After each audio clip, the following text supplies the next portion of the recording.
on zombie apocalypse.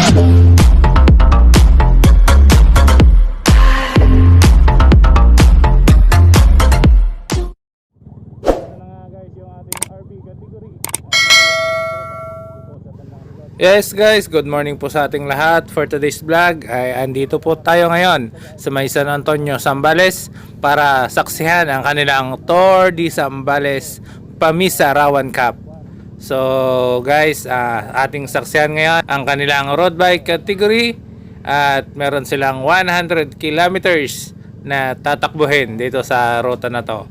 At bago natin tuluyang ipagpatuloy ang video na to guys, ay gusto ko munang magpasalamat sa ating Panginoon sa paggabay niya sa akin papunta rito, at sana gabayan din niya ang mga participants para matapos ng mapayapa itong race na to. Maraming salamat sa Team AUB Batang Corom Iba Zambales sa pangunguna nga guys ni Marlo Corom, at siya po ang nag-invite sa akin para pumunta rito sa San Antonio para masaksihan nga natin itong Tour of Zambales guys. So shout out sa buong team nyo idol, at sana pagpalain kayo ni Lord sa race na to. So bali nag-start tayo kanina guys sa may covered court ng San Antonio, at meron tayong 15 kilometers na neutral zone mula San Antonio hanggang bayan ng San Marcelino guys. At pagdating doon sa may dulo, sa may boundary, sa may arko, doon mismo magsisimula ang tunay na laban. Ang race pala na to guys ay exclusive para sa mga taga Zambales lang, at marami po ang sumali mula Olongapo, Subic, San Antonio guys dito ngayon, at dito pa mula sa iba't ibang part ng Zambales, San Marcelino, Iba, at sa the rest guys ng Zambales. So maraming sumali dito sa Rawan Cup, at ito po ang pinakamalupit. Yan po, yung nasa screen natin ngayon, isa po siyang lady bikers, at sumali din po siya dito sa race natin. So sana nga tumagal si madam, and good luck sa iyo ma'am. Shout out po.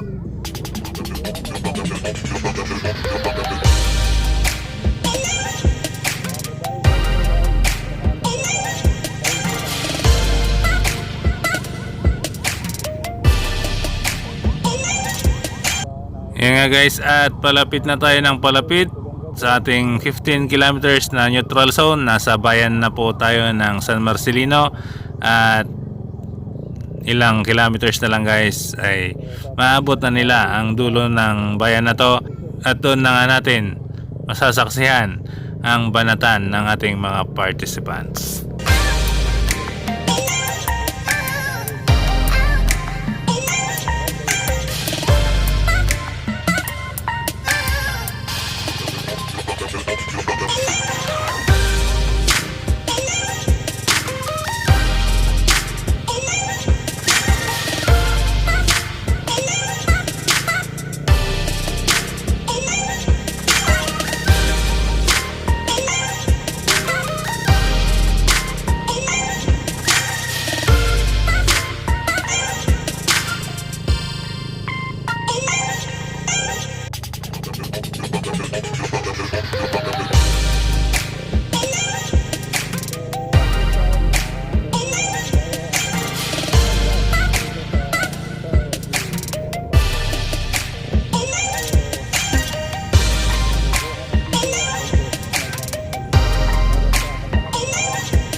So andito na nga tayo sa may tulay guys, at pagbaba dito, pagdating doon sa may arko, doon na magsisimula ang banatan ng ating mga participants.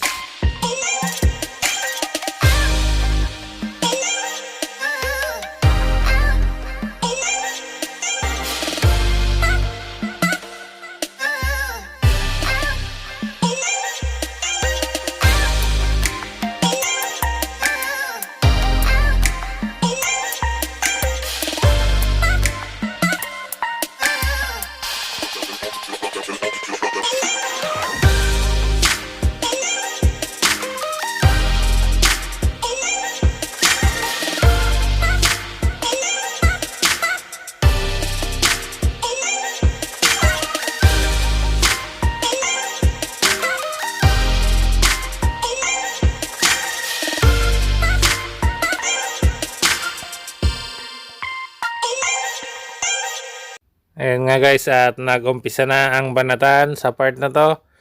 At may bilis na nga ang takbo ng ating mga participants. Makakahabol pa kaya itong ating lady cyclist dito sa bandang likod. Ayan guys. At titingnan natin kung hanggang saan siya makakasunod dito sa ating peloton.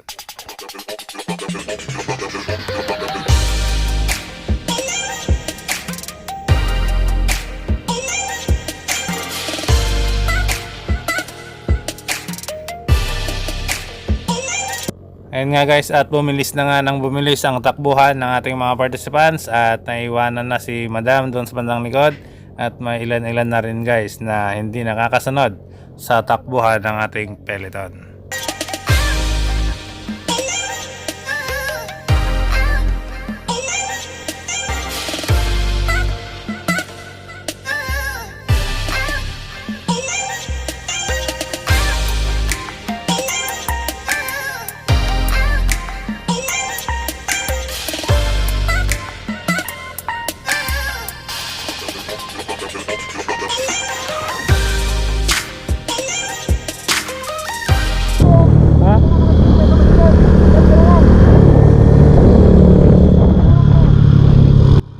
Sa part na to guys ay sinita tayo ng isang marshal na wag tumutok sa bandang likod, pero hindi naman tayo masyadong tumututok guys.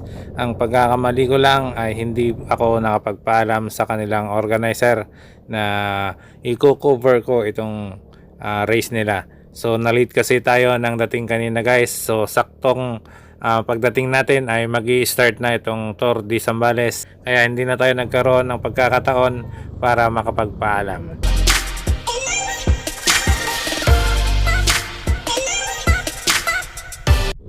At hindi pa nga nakakalayo guys itong ating race ay may dalawa na tayong participants na nagkasabitan at dalawa po yung natumba doon sa ating nadaanan.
Sa part na to guys, nakakita tayo ng pagkakataon para makalusot dito sa ating peloton.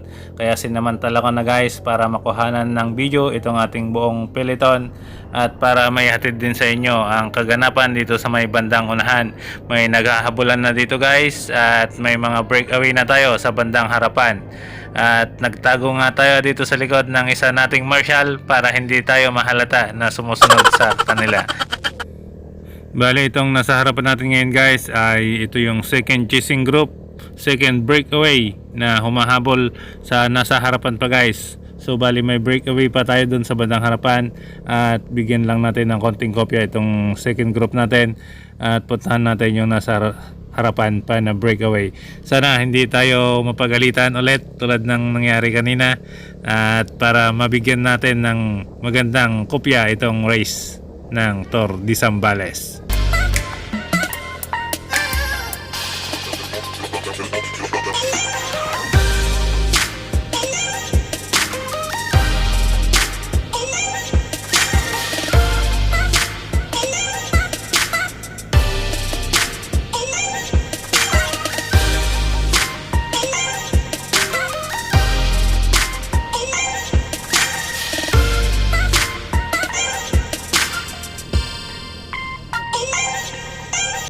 At ito na nga po ang ating first group breakaway. Binubuo po ng tatlo nating participants.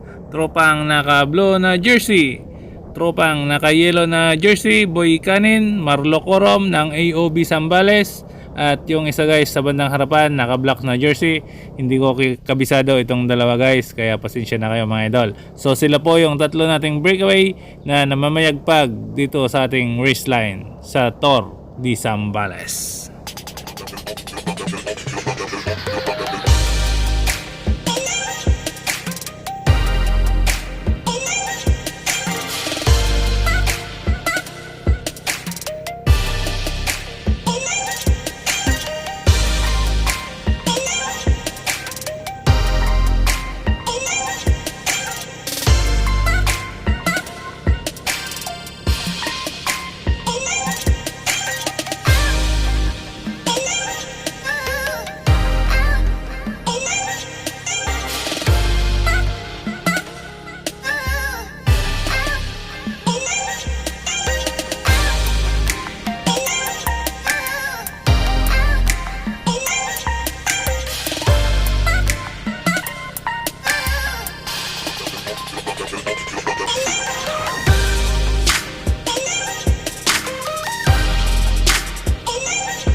At dahil makulit nga tayo guys, nakita ulit tayo ng isang marshal at pinaalis na naman tayo dito sa bandang likod. At wala tayong magagawa nga guys kundi sumunod sa kanila at para na rin sa kapakanan ng ating mga participants. Boss, kumuha ako ng video boss. Kumuha ako ng video.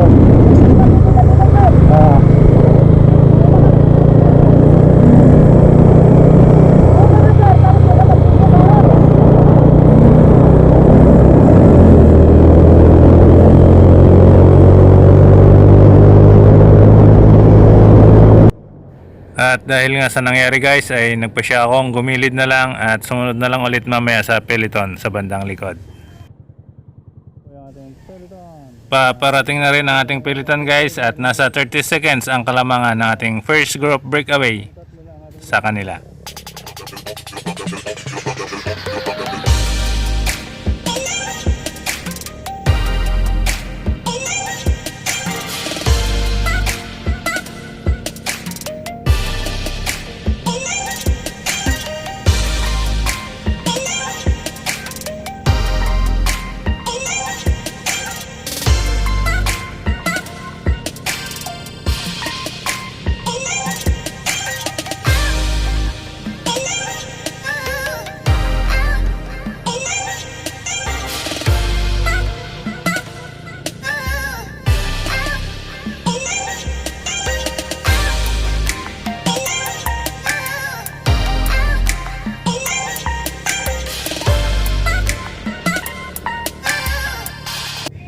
Nasa bayan na po tayo ng Botolan guys, at siguro hanggang matapos itong race na to ay manatiliin tayo dito sa bandang likod para hindi na tayo muling masitapaan ng ating mga marshals.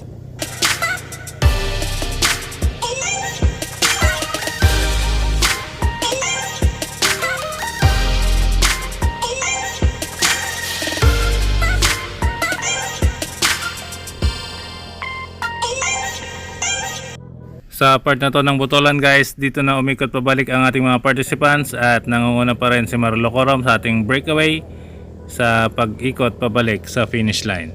At ang ating tropa guys ay papaikot pa lang din at abangan natin sila dito sa bandang gilid at susunod na lang ulit tayo mamaya sa kanila pabalik sa ating finish line.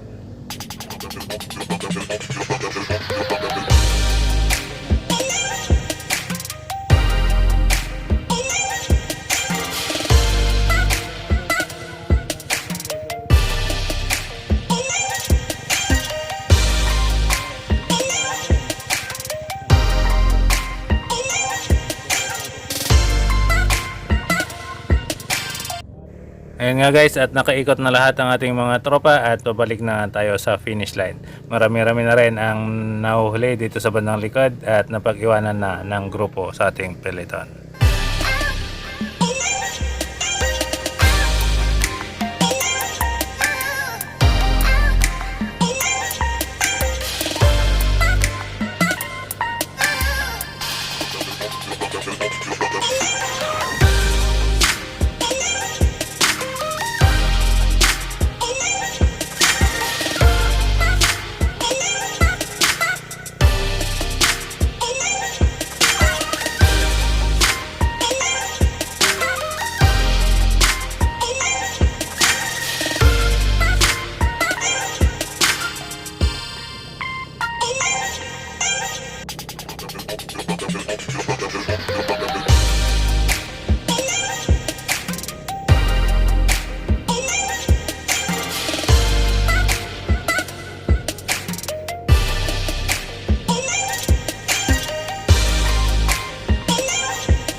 After nga guys ng mahaba-habang habulan ay papasok na po tayo ng bayan ng San Antonio at malapit-lapit na dito ang finish line. Sino kaya ang magbabagi guys sa ating mga participants sa race na to? At panoorin nyo hanggang matapos tong video na to at ipapakita ko sa inyo guys kung sino ang nanalo sa bakbakang ito.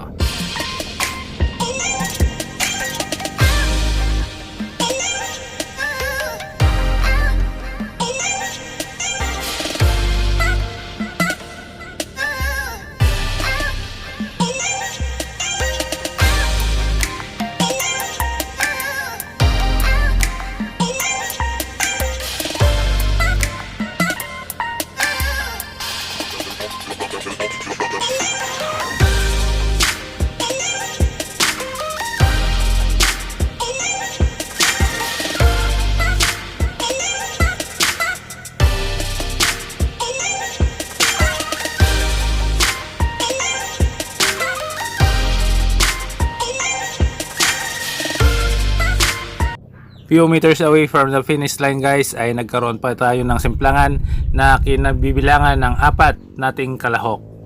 Ayan guys, so 4 silang nadamay sa simplangan bago ang ating finish line.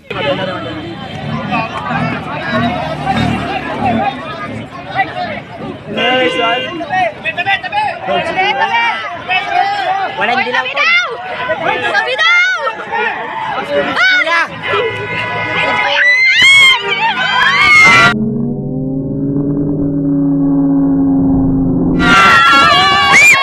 A few moments later.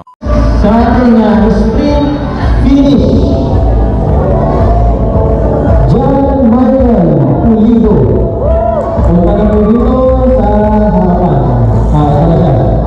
Okay? Iiwan na po niya yung bike niya kapalit ng cash prize. Okay. Second place, John Michael Pulido. Okay, alright bro, San Francisco, mga San Francisco, magpalakpakan.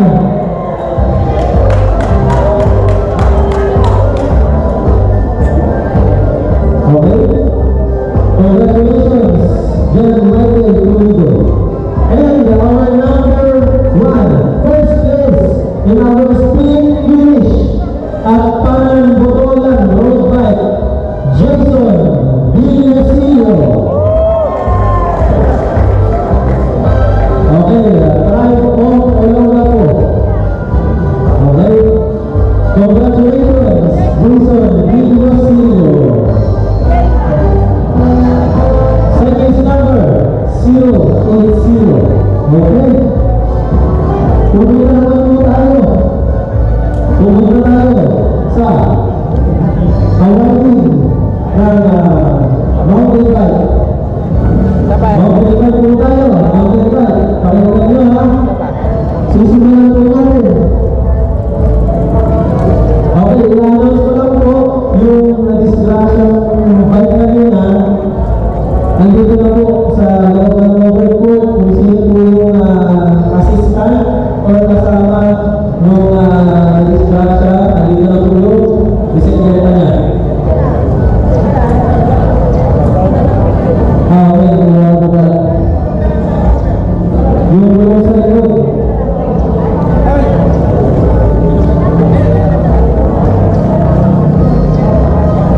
Okay.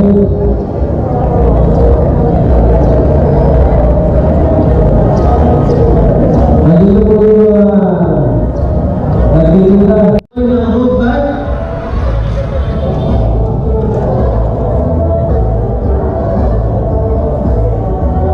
Okay. Good place. Nakakatawa po siya ng certificate and medal with cash prize. Punta na sa harapan ang ating third sprint finisher at siya ang number 5 na tumawid sa finish line sa ating road bike category, Andre de la Cruz. Palakpakan na may kasama si Gawan.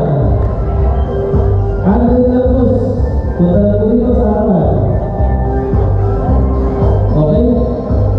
Andre de la Cruz, galing mula ng San Antonio. Ang team po niya is